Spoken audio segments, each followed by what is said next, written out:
Peer and self-assessment are terms that you're likely to be familiar with, and we can use them for the level 3 certificate in Assessing Vocational Achievement. They can be a valuable tool, or they can be a complete waste of time, so they need to be treated with caution. Self-assessment is about a learner assessing their own progress, and we all do this. We reflect on life, where do we want to go, and how do we get there. We'll also evaluate what our strengths and weaknesses are, so we can determine whether we can achieve our goals. So when you sign up for the level 3 certificate in Assessing Vocational Achievement, you would have done some form of self-assessment. This is you assessing what career you want to do and which course you need to get there. Peer assessment, on the other hand, is one of your classmates or your friends and giving you feedback on your work.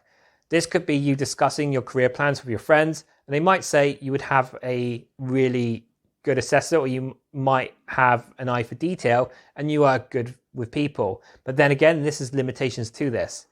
For peer and self-assessment to be useful, it needs to be unbiased, therefore it needs to be accurate. I use the self-assessment in the level 3 certificate in Assessing Vocational Achievement as I want my learners to be able to critically reflect their own performance and to be able to determine whether they are ready for assessment.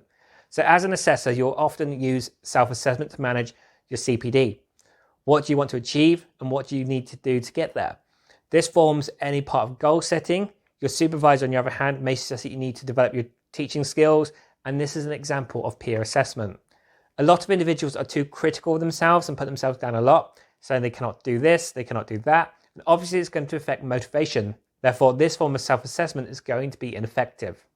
However, if we are clear on what we've done and what we need to improve, and it's based on facts, then it gives us more of a realistic overview of performance. And for some people, it gives us ownership to progress.